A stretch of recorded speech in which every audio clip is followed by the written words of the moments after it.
মুসলমানদের যে সমস্ত শব্দ, এই শব্দগুলোর মধ্যে একটা হচ্ছে মহাব্বত করা, মহাব্বত সুবহানাহু ওয়া তাআলা, আল্লাহ তাআলার সাথে মহাব্বত রাখা, আল্লাহ তাআলার যত নিদর্শনাবলী আছে সেগুলোকে মহাব্বত রাখা। আল্লাহ তাআলার নিদর্শনাবলীর মধ্যে অন্যতম হচ্ছে আল্লাহ তাআলার ঘর মসজিদ, মসজিদকে মহাব্বত করা, মসজিদে যারা আছে তাদেরকে মহাব্বত করা। এবং হাদিসেও বলা হয়েছিল যে শাস্ত্রীয় মানুষকে আল্লাহ তাআলা যাদেরকে আশীর্বাদ দিয়েছে আয়াতের তার মধ্যে এক শ্রেণীর হচ্ছে ওই সমস্ত লোক অজরুল অল্পহু মুআল্লাকুন ফিল মাসাজিদ, যার হৃদয়, যার অন্তর সবসময় মসজিদের সাথে লগ্ন থাকে, জড়িত থাকে, সে আল্লাহর ওয়াফকে থেকে কখনো মসজিদে আসে না। তো মুসলমানদের এই সমস্ত শব্দ এই দ্বিতীয় বিবের পরে একটা শব্দ হচ্ছে আলিফ। এই আলিফের কারণটা হচ্ছে আমানত। যে মুসলমান নিজেকে দাবি করবে তার মধ্যে অবশ্যই আমানত থাকতে হবে। একজন মুসলমান কখনই সে করতে পারে না। আলহামদুলিল্লাহ, আমি অনেক মানুষ আমার পরিচিত এরকম আছে যাদের কাছে মানুষ আমানত রাখে এবং তা সেটা যথাযথভাবে পৌঁছে দেয়। আমরা সকলেই জানি যে আমাদের নবী হযরত মুহাম্মদ মুস্তাফা সাল্লাল্লাহু আলাইহি ওয়াসাল্লাম ওনার মধ্যে কি পরিমাণ আমানতদারি ছিল যে উনি যখন নবুয়ত লাভ করেন নাই, নবুয়তের মানুষের ঘোষণা দেননি, তখনও মানুষ ওনার কাছে বিভিন্ন আসবাবপত্র, স্বর্ণ মুদ্রা ওনার কাছে রক্ষিত রাখতেন, জমা রাখতেন, আর উনি এগুলো যথাযথভাবে কাফেরদের কাছে পৌঁছে দিতেন। এমনকি উনি নবুয়ত দাবি করার পরেও যখন ওনার সাথে কাফেররা দুশমনি করতে শুরু করলো, তখনও কাফেরদের অনেক সম্পদ নবী আলাইহিস সালামের কাছে বঞ্চিত ছিল। ইসরায়েলের পূর্বে নবী আলাইহিস সালাম এই সম্পদগুলো সাহাবায়ে কেরামদের পৌঁছে দিয়েছে যে এই জিনিসটা অমুকের, এই জিনিস অমুকের, তোমরা প্রত্যেকের প্রাপ্য প্রত্যেকে হক তার কাছে পৌঁছে দিই। এটা কিন্তু আমাদের লক্ষ্যনীয় যে আমরা যদি একজন প্রকৃত মুসলমান নিজেকে দাবি করি তাহলে আমাদের ভিতরে আমানতদারি পরিপূর্ণরূপে থাকতে হবে। আল্লাহ তাআলা আমাদের মধ্যে আমানতদারি রাখার তৌফিক দান করুন। এবং হাদিসের মধ্যে আসছে আয়াতুল মুনাফিকিনা সালাসা, মুনাফিক যাদেরকে আমরা বলি এদেরকে চিনা রকম হচ্ছে তিনটা। ইদা কাযাবা হাদাসা, ইদা হাদাসা কাযিবা। বিভিন্ন রকম আছে যে যখন সে কথা বলে তখন সে মিথ্যা বলে। ওয়া ইদা ওয়া'আদা আখলাফা, আর যখন সে কারোর সাথে ওয়াদা করে, কারোর সাথে প্রতিশ্রুতিবদ্ধ হয় তো সেটা খেলাফ করে।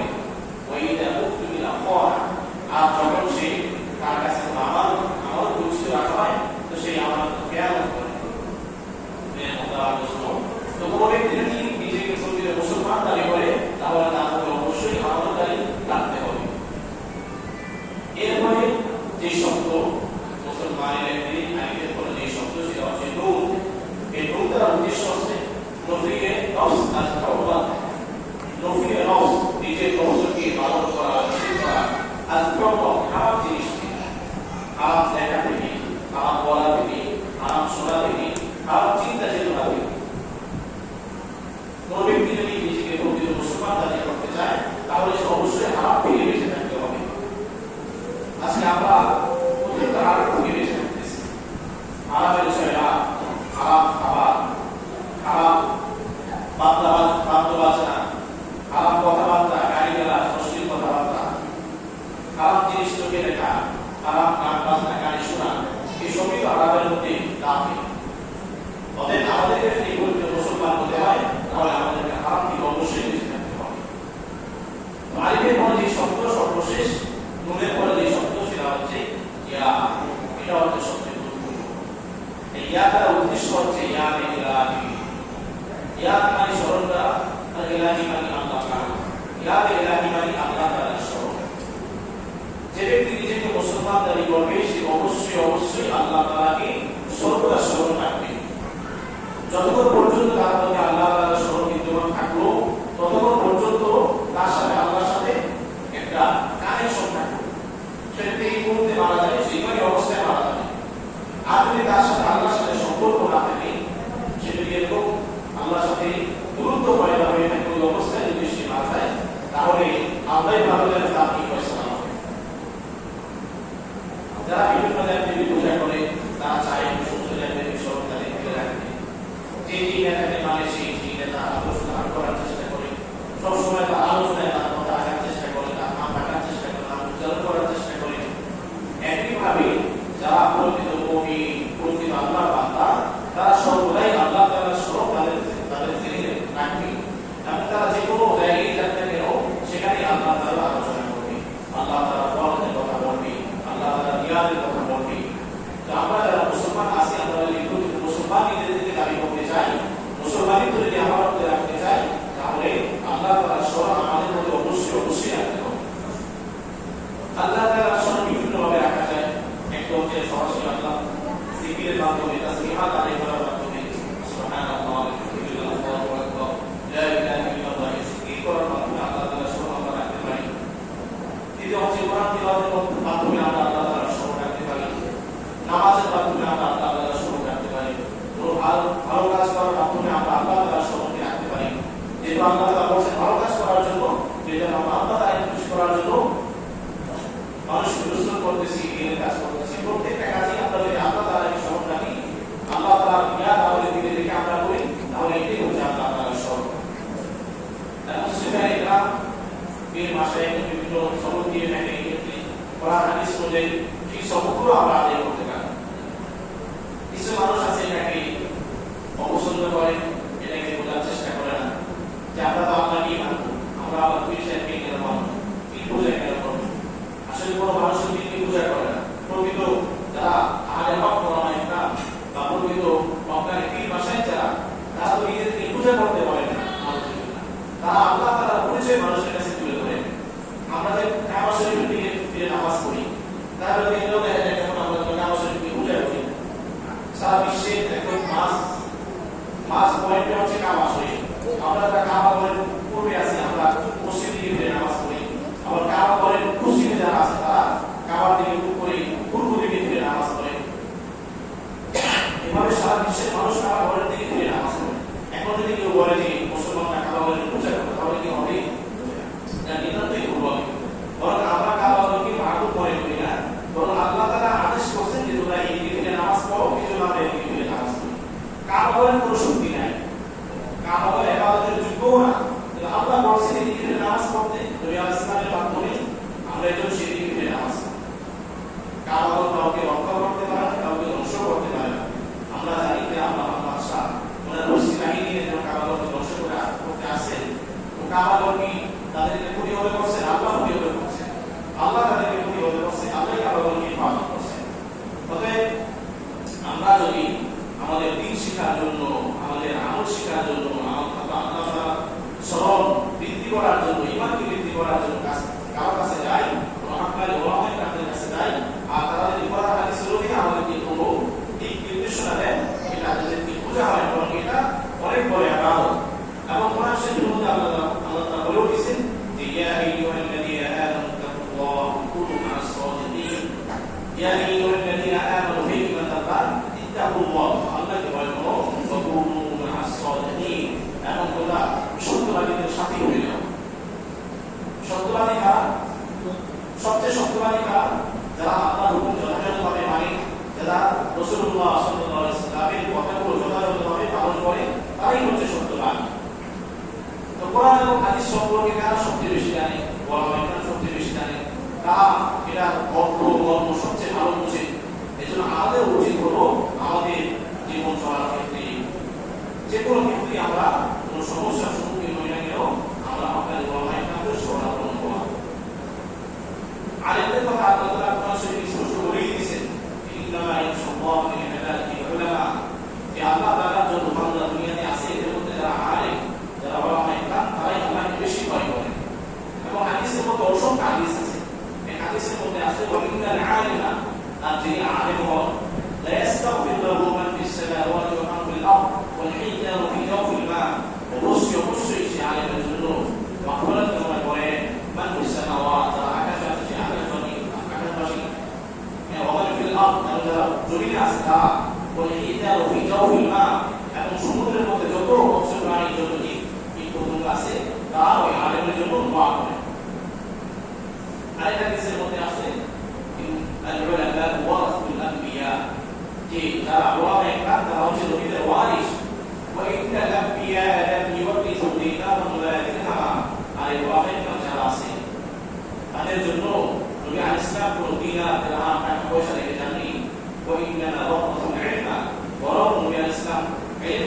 দিয়েছেন ফামান আবাদাহু আবাদা বিহাব্বিল ওয়াফি। এই সমস্ত ওলামায়ে এই আইনকে ধারণ করলো, এটাকে গ্রহণ করলো, এই আইনের অনুযায়ী আমল করলো, তারা অনেক কল্যাণ অর্জন করলো। এই জন্য আমরা যদি এটা বুঝতে চাই যে কোন আলেমের টাকা পয়সা বেশি আছে, সে মনে হয় বড় আলেম, কোন আলেমের সৌন্দর্যতা বেশি আছে, জনপ্রিয়তা বেশি আছে, সে মনে হয় বড় আলেম, এটার সাথে কোনো সম্পর্ক নাই। বড় যে আলেম, যার মধ্যে যত সিদ্ধতে পাবন্দি পাওয়া যাবে, আল্লাহ তাআলার খাশিয়াত পাওয়া যাবে, ভয় পাওয়া যাবে, যাকে দেখলে আখিরাতের কথা স্মরণ হবে এবং আমার দিলে দিলেও এটা আল্লাহ তাআলা বসেই দিবেন যে হ্যাঁ তার কাছে যেতে পারি, তাহলে আমরা তার কথা শুনতে পারি। কোন আলেম যদি আপনাকে ভুল পরামর্শ দেয়, ভুল পরামর্শের কারণে যদি আপনাকে আখিরাতে ভয় পায়, আপনি তো আপনাকে বলতে পারবেন যে আল্লাহ আপনার কোরআন হাদিস দুনিয়াতে আসছে, সেই কোরআন হাদিসের অনুযায়ী যারা চলছে তারা আমাকে মাসলাহাত দিচ্ছে, এই পথে চলতে বলছে, সেই পথে চলছে। তো আল্লাহ কি করবে? তাকে জিজ্ঞেস করবে, আপনাকে জিজ্ঞেস করবে না। আপনি যদি কোনো আলেমকে না মানেন তাহলে তো আপনি আপনার কাছে কি জবাব দিবেন? এজন্য আমাদের প্রত্যেক উচিত হলো হক্কাল ওলামায়ে কামের সাথে সম্পর্ক রাখা। আল্লাহ তাআলা আমাদেরকে আলেম ওলামাদের সাথে সম্পর্ক রাখার তৌফিক দান করুন। আমিন। শয়তানও চায় আলেমদের থেকে আমাদের দূরত্ব বজায় রাখতে, কারণ জানে যে আলেমদের সাথে যখন আমাদের সম্পর্ক হবে তো ধীরে ধীরে আলেমের ইসলামত আমার মধ্যে আসবে। আলেমের কাছে কি আছে? টাকা পয়সা নেই, আলেমের কাছে আছে ইলম, আলেমের কাছে আছে আমল, আলেমের কাছে আছে আখিরাতের ভয়, আখিরাতের আলোচনা, তার কাছে এইগুলোই আলোচনা হবে, দিনের কথাবার্তাই আলোচনা হবে। তো আপনি যখন আলেমের কাছে আসা যাওয়া করবেন, টাকা হয়তো পাবেন না, পয়সা পাবেন না, ক্ষমতা পাবেন না, কিন্তু আপনার চিরস্থায়ী আখিরাতের জন্য আপনি পাতেও পাবেন, আখিরাতের সঞ্চয় পাবেন। বরং এরকম দেখা যায় যে সমস্ত মানুষগুলা দিনের পথে চলে আসতে চায়, তাদের উপরে বিভিন্ন ধরনের বিপদ আপদ আসে, যেটা বিগত দিনেও আসছে। আবু বকর রাদিয়াল্লাহু আনহু, ওমর রাদিয়াল্লাহু আনহু, বড় বড় সাহাবারা যারা ছিলেন, তারা যখন ইসলাম গ্রহণ করছেন, তারা তাদের সব কিছু বিলিয়ে দিয়েছেন আল্লাহ তাআলার জন্য। তারা পানি চারের উপরে ঘুমাইতেন, তারা এক খেজুর অনেকজনে মিলে ভাগ করে খেতেন, তারা ছিঁড়া ফাটা জামা পরিধান করতেন, সারা বেলা চলাফেরা করতেন। এরকম তারা অবশ্যই এই জন্য যখন আমরা আলেম ওলামাদের কাছে আসবো, আমাদের নিয়তি থাকবে যে আখিরাতের জন্য আমরা আসতে বাধ্য, আমরা আসতে বাধ্য। কারণ হাদিসের মধ্যে আসছে ফালিউবাল্লিগু শাহিদুল গায়বা।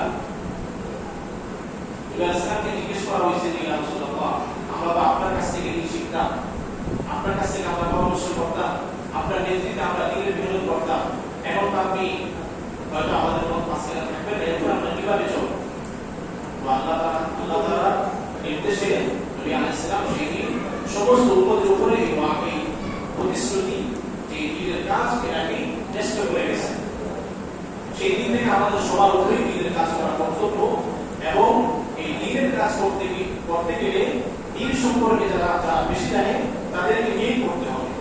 যেমন যদি কোনো ব্যক্তি ডাক্তার দেখাইতে চায়, ডাক্তারের সাথে পরামর্শ করে, বিল্ডিং বানাইতে চায়, ইঞ্জিনিয়ারের সাথে পরামর্শ করে। আপনি যখন দিন সম্পর্কে জানতে যাবেন, দিনের কাজ করতে যাবেন, তখন আপনার দিনদারি সম্পর্কে যারা আছে তাদের কাছে আপনার যেতে হবে। আর দিন সম্পর্কে সবচেয়ে বেশি কাজ জানে ওলামায়ে কাম জানে। এজন্য আমাদের ওলামায়ে কাম ছাড়া আমাদের কোনো উপায় নেই। রাশিয়ার মধ্যে, রাশিয়া তো বড় দেশ, আমরা যে বুখারী শরীফ পড়ি, যারা আলেম হন, যারা বুখারী শরীফ পড়ে আলেম হন, বুখারী, মুসলিম, আবু দাউদ, তিরমিজি, নাসাই, বুখারী, ইবনে মাজাহ, এই বড় বড় কিতাবগুলো পড়ার পরে তারা আলেম হন। এগুলোর মধ্যে সবচেয়ে শ্রেষ্ঠ, সবচেয়ে বড় এবং সবচেয়ে গুরুত্বপূর্ণ কিতাব হচ্ছে বুখারী শরীফ, হাদিসের জগতে। এই বুখারী শরীফ কোথায় রাখা হয়েছে? বুখারী শরীফ সমরকন্দ, সেই রাশিয়ার মধ্যে রাখা হয়েছে। কি পরিমাণ এলিমের চর্চা সেখানে থাকতে, সেখানে বুখারী শরীফের মধ্যে কিতাব লেখা হয়। কিন্তু এক সময় কি হয়েছে সেখানে, যে একজন কোরআন শরীফও খুঁজে পাওয়া যেত না, মসজিদ খুঁজে পাওয়া যেত না, কোনো মুসলমান খুঁজে পাওয়া যেত না। আলেমদের থেকে জনসাধারণকে দ্রুত প্রচার করার ফলে এক সময় সে রাশিয়ার মধ্যে সব ধ্বংস হয়ে গেছে। এখন আবার আলহামদুলিল্লাহ রাশিয়াতে আবার ইসলাম প্রচার হইতেছে, অসংখ্য মসজিদ, অসংখ্য মুসলমান, অসংখ্য দিনদার মানুষ আবার সেখানে পয়দা হচ্ছে। তো আলেমদের থেকে দ্রুত পয়দা করাটা এটা কোনো ভালো লক্ষণ নয়। আমাদের সকলকে আল্লাহ তাআলা ওলামায়ে কেরামের সাথে লেগে থাকার তৌফিক দান করুন। মেয়ের মুখতারাম বলতে যেটা বলতেছিলাম, যে মুসলমানের যে সমস্ত শব্দ, তার মধ্যে সর্বশেষ হচ্ছে ইয়া, ইয়ার উদ্দেশ্য হচ্ছে ইয়া লিল্লাহি। দুনিয়াতে যত নবী আসলেন সবাই আল্লাহ তাআলারই দাওয়াত দিয়েছেন, আল্লাহ তাআলা স্মরণে আপনাদের ওয়ামের তাদের কাছে তাও ইতির সরলের কথাই বলে এই দিনকে আল্লাহ তাআলা কি রুজু করে রাখা আপনারা ইতির মাসের কাছে তাই কি বলে বড় কাবা ওরা সিয়াম করা সকাল দিনের বিকাল মাসুদ ওয়া আলাইহি করা মেয়ে মুহতারাম দোস্ত আল্লাহ তাআলা এই মুসলমানদের আমাদের মধ্যে বজায় রাখা তৌফিক দান করুন। তো আমি আজকে শুরুতে যে আয়াত তেলাওয়াত করছিলাম ইহদিনাস সিরাতাল মুস্তাকিম আরেকটা হাদিস পাঠ করছিলাম যে আত-দুনিয়া সিজনুল লিল মুমিন ওয়া জান্নাতুল কাফির। তো প্রথম আয়াত একটাই বলি বা অপরটা বলি ইহদিনাস সিরাতাল মুস্তাকিম হচ্ছে যে আল্লাহ আপনি আমাদেরকে সরল পথে পরিচালিত করুন। এই যে সরল পথে পরিচালিত করা এটা আল্লাহর কাছে এত গুরুত্বপূর্ণ যে সূরা ফাতিহা যেটা না পড়লে আমাদের নামাজই হয় না। প্রত্যেক নামাজে আমাদের সূরা ফাতিহা পড়তে হয়, ফরজ নফল বিধি ওয়াজিব সমস্ত আমাদের মধ্যে। এই হিদায়াত আল্লাহর কাছে এত গুরুত্বপূর্ণ যে প্রত্যেক নামাজের মধ্যে আমাদের এটা পড়তেই হয়। এই হিদায়াত আমরা কিভাবে পাবো? এই হিদায়াতের জন্য আল্লাহ তাআলা দুই ধরনের রাস্তা রাখছেন। আল্লাহ তাআলা বলেন যে ইহদিনাস সিরাতাল মুস্তাকিম, আমাদের উদ্দেশ্য করে যে তোমরা বলো যে হে আল্লাহ আপনি আমাদেরকে সরল পথে পরিচালিত করুন। এখন সরল পথ কোনটা? সরল পথ প্রাপ্ত কারা? সিরাতাল লাযীনা আন'আমতা আলাইহিম, ওই সমস্ত লোকদের পথ যাদেরকে আল্লাহ তাআলা নিয়ামত দান করেছেন। কাদেরকে আল্লাহ তাআলা নিয়ামত দান করেছেন এটা আমরা কিভাবে বুঝব? এটা দুই রকম ব্যাখ্যা আছে। এক ব্যাখ্যা তো আমরা অনেক হয়তো জানি বা আমরা বললে সবাই বুঝতে পারবো যে কাদেরকে আল্লাহ তাআলা নিয়ামত দান করেছেন। আল্লাহ তাআলা চার শ্রেণীর মানুষদেরকে নিয়ামত দান করেছেন। এদের মধ্যে এক নম্বর হচ্ছে নবী, সমস্ত নবী আলাইহিস সালাম যত নবী আছেন সবাই নিয়ামত প্রাপ্ত, সবাই আল্লাহর পক্ষ থেকে নিয়ামত প্রাপ্ত। তাদের পথে যদি কোনো ব্যক্তি চলে এটাই সরল পথ। দ্বিতীয় হচ্ছে সিদ্দিকীনদের পথ, সত্যবাদীদের পথ। তারপরে তৃতীয় নম্বর হচ্ছে শুহাদা, শহীদদের পথ, যারা আল্লাহর রাস্তায় শাহাদাত বরণ করছেন তারাও সরল পথে আছেন। কোনো ব্যক্তি যদি তাদেরকে অনুসরণ করে সে সরল পথ থাকবে। চার নম্বর হচ্ছে সলিহিনদের পথ, সৎ মানুষের পথ। কথা আমরা 10 জন মানুষের থেকে আসি, আমাদের মধ্যে এই ব্যক্তির মধ্যে সত্যবাদিতা পাওয়া যাবে, যে ব্যক্তির মধ্যে আমানতদারিতা পাওয়া যাবে, যে ব্যক্তির মধ্যে আমাদের সলিহ পাওয়া যাবে। আমরা ধরে নিতে পারবো যে সেই আমাদের মধ্যে সৎ এবং যথাযথ স্থানে আছে। তো যেটা আমার বলা উদ্দেশ্য যে দুই ধরনের ব্যাখ্যা আছে। একটা হচ্ছে যে সিদ্দিকীন ও নবীদেরকে, শহীদদেরকে, সিদ্দিকীনদেরকে ওয়াশুহাদা ওয়াসসালিহিন এবং শহীদদের, ওয়াসসালিহিন এবং সৎকর্মশীল এদের উপর আল্লাহ তাআলা নিয়ামত দান করেছেন। এইজন্য যদি এদের পথে চলে, এই চার শ্রেণীর মানুষদের পথে চলে তাহলে সে এদের প্রাপ্ত হবে। এবং দোয়া করার সময় আল্লাহর কাছে দোয়া করতে হবে যে আল্লাহ আমাদেরকে নবীদের পথে চালান, সিদ্দিকীনদের পথে চালান, শহীদদের পথে চালান এবং সলিহিনদের পথে চালান। এটা এক ব্যাখ্যা। আরেক ব্যাখ্যা হচ্ছে যে আল্লাহ তাআলা কাদেরকে নিয়ামত দান করেছেন এটার মধ্যে পাওয়া যায় যে আল উলামা, যাদেরকে আল্লাহ তাআলা নিয়ামত দান করেছেন তারা হচ্ছেন উলামায়ে কেরাম। আল্লাহ তাআলা তাদেরকে দুনিয়াতে আল্লাহ তাআলা ইলম দ্বারা, নিয়ামত দ্বারা আল্লাহ তাআলা তাদেরকে সম্মানিত করেছেন এবং জান্নাতেও আল্লাহ তাআলা তাদেরকে সম্মানিত করবেন। এই দিকেও যদি আমরা খেয়াল করি, এই ব্যাখ্যার দিকেও যদি আমরা খেয়াল করি, আয়াতের অর্থের দিকেও যদি আমরা খেয়াল করি, এই দিকেও আমাদেরকে ওলামায়ে কেরামদের সাথে সম্পৃক্ত থাকার কথা বলা হয়েছে। মেয়ে মুহতারাম দোস্ত, এজন্য আল্লাহ তাআলা আমাদেরকে আলেমদের মর্যাদা বোঝার তৌফিক দান করুন। এবং এক হাদিসের মধ্যে স্পষ্ট আছে যে ছোটকে স্নেহ করে না, বড়কে মান্য করে না এবং আলেমকে সম্মান করে না, ফালাইসা মিন্না, সে আমার উম্মতের অন্তর্ভুক্তই না। তো যে হাদিস আমি পড়ছিলাম সেই হাদিসের অর্থ সংক্ষেপে আমরা জেনে নিই। দুনিয়া সিজনুল মুমিন ওয়া জান্নাতুল কাফির, দুনিয়া হচ্ছে মুমিনের জন্য কারাগার, ওয়া জান্নাতুল কাফির আর কাফিরের জন্য জান্নাত। আল্লাহ তাআলা কেন বললেন দুনিয়া মুসলমানদের জন্য বা মুমিনদের জন্য কারাগার এবং কাফিরদের জন্য জান্নাত, বেহেশতখানা, বারাখানা?